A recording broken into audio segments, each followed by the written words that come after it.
And we are live. Welcome, everyone, to the Melanin Initiative. I'm Dr. Kimberly Madison, a doctorally prepared nurse practitioner and one of your co hosts here at the Melanin Initiative, along with Alicia and Geraldine, who send their love in their absence. In healthcare, there is often too much information and not enough time. Here at the Melanin Initiative, we avoid TMI by breaking things down into language you can understand. We create a safe space for you to ask your questions and share a nursing perspective without taking up too much of your time. We're super excited to continue our series on maternal health. We're joined once again by special guest Faiza Farole. This is her second time on the show. If you haven't already, please go back and watch her first episode where we really delved into the state of affairs when it comes to maternal health in Black and Brown communities. She comes to us by way of Seattle. And she gave us a really good picture of what it was like when she started and also where it's at right now and how she's had a hand in improving access to diverse midwives. And she did a great job explaining the difference between hospital and community birth. Today, though, we're going to delve into her entrepreneurial side and we're going to find out about her journey to becoming the founder of Federal Way Birth Center. Before we jump into our questions, going to give a quick little disclaimer. Remember, this show is for educational purposes only. The opinions expressed here are our opinions alone. They are not a representation of any of our affiliations. If you are experiencing medical emergency, you should seek medical attention and medical guidance from your healthcare provider. If you're having a physical emergency, you can call 911. And if you're having a mental health emergency, you should call 988. Welcome back, Faiza. Thank you so much, Kimberly. So let's jump right into it. I'm super excited to hear about your entrepreneurial journey. I love that you kind of just came out the gate from your education and training, and you're like, I'm doing this. So if you can, please tell us, what is Federal Way Birth Center?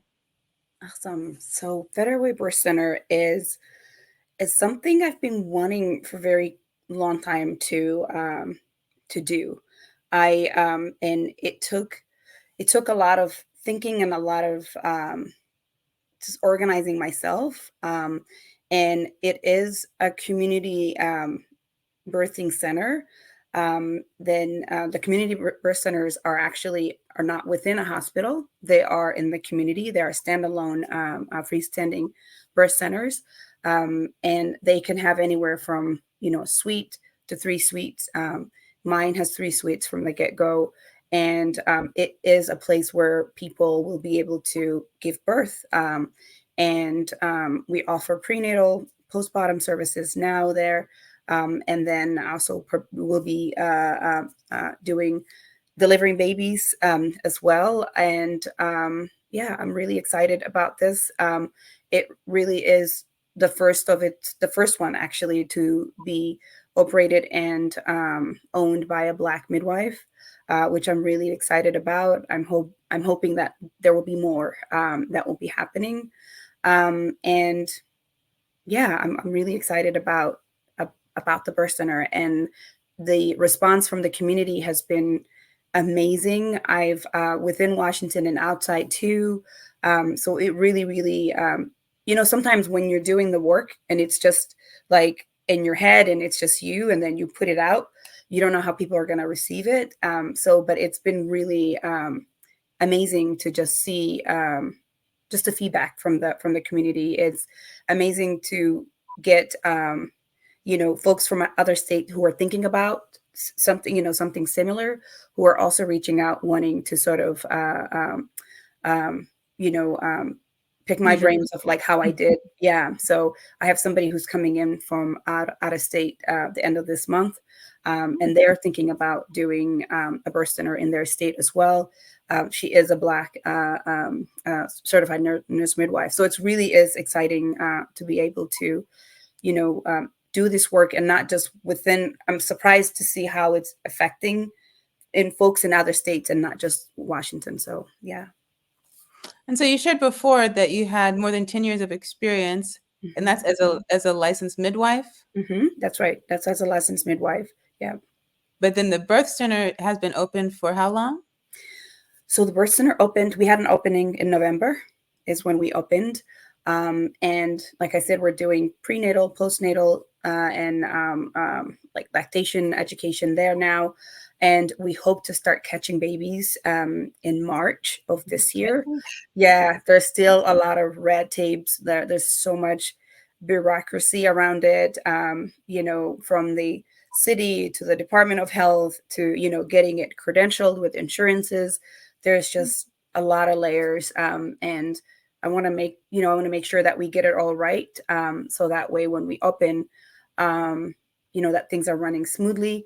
Often I'm a person who, when I do something, I want to do it to the best of my ability, because oftentimes the work that a person that looks like me does gets scrutinized a lot more than the similar work that my colleagues are doing. So definitely, I want it to be a space where, when people come and they feel like they're at home, right? And so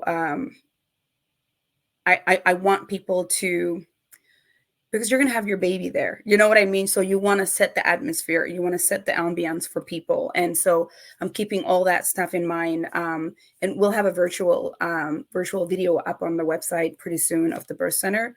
But Oh, I made sure that, the bedding there is, we have, queen size bed in every room, and it's a really good quality bed. We have, comfortable, sittings, and we have two waiting areas, one for just general waiting area, and one for families of the folks that are giving birth. So, we have a kitchen. We like, it really is a place that I want not just the birthing individuals, but their families to feel welcomed as well. So yeah, it's something I'm really, really proud of and how it's turning out to be. I'm really intentional about the whole thing, from, you know, from the even the contractors that, that we gave the bid to. I wanted to be sure that it was somebody who looks like me, who also can carry my vision further. And so yeah, it makes me really proud to be able to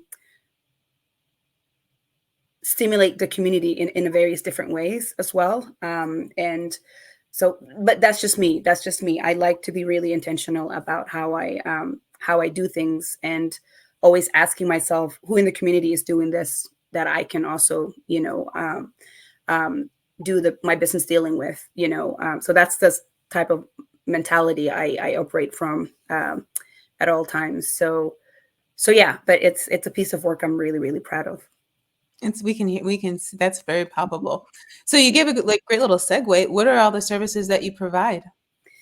So we provide prenatal care. We've just recently, actually, there've been, like, it's just amazing. First of all, amazing folks, amazing women who are like doing this work, who've been doing this work way before that I look up to. And one of those amazing people is Jenny Joseph. I don't know if you know Jenny Joseph. She's somebody I admire. She's a midwife in Florida who has been doing radical work in midwifery way before. She's created beautiful models. One of them is called Easy Access Clinic, and this is a clinic model that we're implementing at the birth center. And it is a model where people, regardless of their ability to pay, or whether or not they're documented, undocumented, can come and get comprehensive prenatal care with us. And we just started this on November 9th, actually, and we have been having, just like, literally, it was just like 2 weeks that we were not busy. After that, like, the 2 clinic days were crazy busy, and people coming through from getting what do you call it, fertility counseling, to prenatal, prenatal care, and then of course postpartum care we provide, and then lactation education that is open to the community.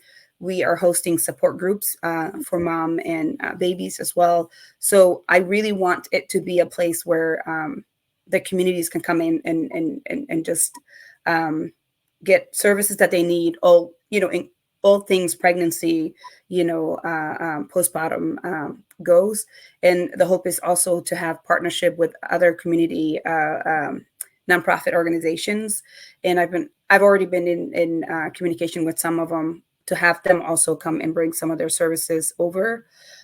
One of them, they do things with like herbs and nature, and educating young Black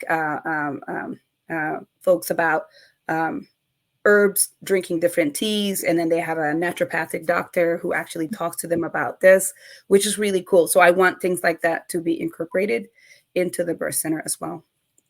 It seems like since you're into, I love partnerships as well, if you may have figured that out a little bit.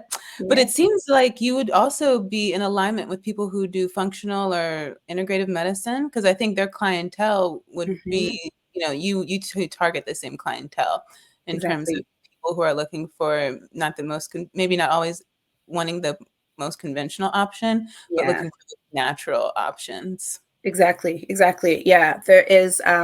There's a naturopathic doctor who I refer people to, because um, not just during my care, but once that 6 week is done, we're done with working with the person, right?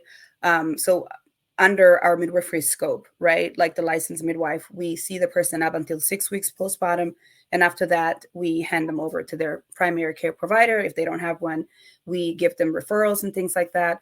So often I get like, I want a pediatrician that has more natural frame, like lens of things, and people that they want to get care. So there's a naturopathic doctor I often refer my clients to. Her name is Dr. Leah Spellin, and yeah, it really works out well. And I'm always, when I meet people, I'm always collecting information, and or like I hear people telling me, oh, that they've had a really amazing experience with this pediatrician, and I always ask them, give me their phone number, and often people are wanting to continue having their babies be seen by other providers of color too. So this is also a reason why I like to make sure that I am keeping up with like who's doing what within the community, and do referral to them as well. So yeah,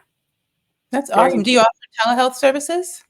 I do. I do offer telehealth services. We started during the pandemic, and I'm glad that's an option now.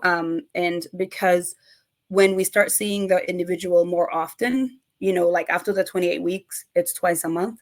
So I do offer like one time, telehealth, and it could be phone chat, or, we do video chat. And then the second visit will be in person. So we're still seeing them like in person once a month, but then we are keeping, we're checking in twice, twice a month. The same thing after the 36 week, when it's weekly visits. If everything is going fine, there's no issues, then I do like alternate one visit in person and one visit on telehealth. So that way it's more convenient for the person too. And I guess what are the hours like? Is everything by appointment? I do. When I started this work, Kimberly, I was, when you're a new provider and you're trying to just build your clientele, I was I was all over the place. I was seeing people in the evening. I was seeing people during weekends. I was seeing people like how whatever works for the individual, right? But I quickly realized like that's not sustainable. Like I can't, like having family, and it's like you can't be just, 7 o'clock. You have an appointment at 9 in the morning. The next one is at 7 at night. It was great. I was, attending to the needs of my clients, but that was not sustainable for me. And this is something I talked to the new midwives to like pick clinic days, and then pick like times, and then the other days you do your home visits, and things like that. But structure is so important to like longevity in this line of work. So I do clinic on Tuesdays and Thursdays. So from 10 to 5 o'clock both days. And that seems to work out really well. We do have a scheduling system that people are able to just schedule it themselves, which is really cool as well. So yeah, that's how I have things structured. And if they're my clients, of course, there's something urgent, they're able to reach out and contact me 24/7. So yeah. And by clinic days, does that mean like it's open like a regular healthcare clinic? Yep. Yeah. Oh, Yeah. okay. It's open regularly. Yeah. So it's 2 days of the week that we practically just go in, and we mostly have the whole, both days full. Sometimes we don't have the schedule completely full, but we still go in and see people. With the Easy Access Clinic, we have a walk-in time as well within those 2 days. So usually between 11 and 3 is our walk-in time. So there's Okay. myself and another midwife who sees folks as well. The cool thing about Easy Access, and shout out to Ms. Jenny Joseph again, is that there are 5 stations and 5 points, right? That the hope is the person will get, comprehensive services when they get in. So they are getting, they come in, they talk to, they check in at station 1, station 2, they get their vital signs taken. Station 3, there's some sort of education that happens, right? Like either lactation or like just anything. So if we don't have 2 people scheduled simultaneously, one of us is in that educating, area, um, and and then they get to see us, and then if they need referral for anything back into the community, they're connected to that as well. So it's really, really beautiful how this model is set up, and we're just so happy that we're able to implement it at our clinics. Yeah, it sounds awesome. So it sounds like you have those walk-in hours twice a week, but Mhm. then it sounds like you also go online and schedule yourself. Yep. That's right. Yeah.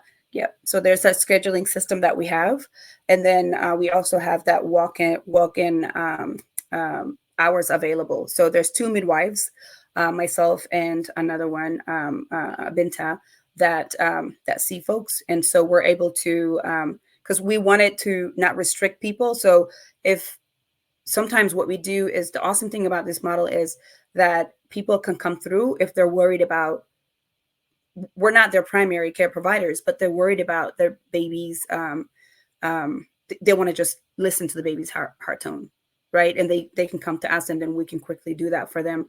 Or their providers are worried about them having preeclampsia symptoms, and they want to get their blood pressure taken. They don't have blood pressure machine at home. They can come through, and then we are able to do that for them too, which is really, really cool, just to be able to have a place like that in the community, where people are able to do something like that. So yeah.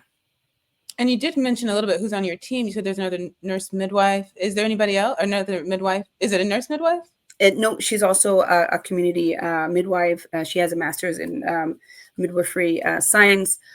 We have a program manager who is making sure that the logistic piece is running smoothly. We have an admin person who checks people in. And then we also have the students partake in helping the individuals do their blood pressure and things like that. So yeah, there's like 5, 6 of us at any given clinic day. Oh, wonderful. And Yeah. are you open on the weekend, or can people schedule appointments on the weekend? No, we're not open on the weekend. We just do those 2 weekdays. And but folks that are, I'm a primary care, like I'll be the one delivering their babies.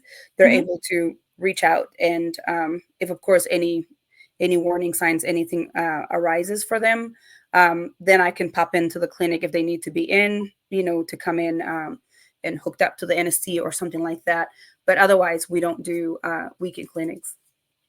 Are you doing any births at people's homes? I do. I Oh, still okay. do births at people's homes. I'm hoping to transition more of that to the birth center once the birth center picks up, because with the birth center, I'll be able to attend more births that way too, because it's all one place instead of having to run, North Seattle to South Seattle and whatnot. So I love home births and everything, but I also, like, for me, it would be more. It's just more flexibility if like more births are happening at the birth center. But for returning clients, I'll probably say yes to home births. But other folks who are new to me, I might not be able to do more home births like moving forward. Yeah. That's totally understandable. So Mhm. speaking of moving forward, what can we expect from you and Federal Way Birth Center in the next 5 years? Oh my goodness. I am I I would love to just continue this work. I would love to be able to share um, with anybody who's interested in doing similar work, right? So I'm hoping I get to do more of that stuff. I would yeah, I would love to see the birth center just pick up. I would love it to, you know, for us to deliver. I don't, in the next, I don't know, 5 years, like hundreds and hundreds of babies. And the way the community-based model, birth centers are set up is it's not only my clients will be delivering there, it would be babies from other, from other community midwives who will be delivering there as well, which is really beautiful because right now we call it privilege, midwife. So meaning that it's not our birth center, but we take our clients there. Like they have hospitals, OB groups that do that too. And so, yeah, I'm just I feel the future is really really bright. I'm really excited to see babies being born in that and at our birth center. I am yeah, I don't know what else to say. I just feel like this is going to be great, for me and for the community too. And I know you said earlier, during your introduction, I believe like the birth center is, it. I was really intentional about not having it be a nonprofit entity. I had it set up as a for-profit entity, and that is after doing quite some time research, and also I want to be able to sustain myself in the long run as well, right? So and I've also like I said, I founded a nonprofit. I'm the director of it, so I know how the nonprofit world runs as well.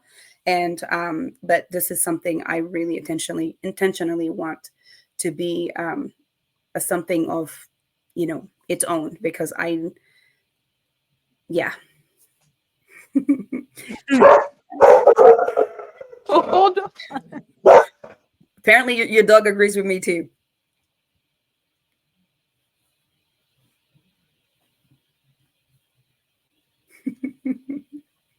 We almost made it. We almost made it through the end. Well, thank you so much. It's been such a pleasure learning about your journey, your passion, your commitment, and your vision for the future. How can people connect with you?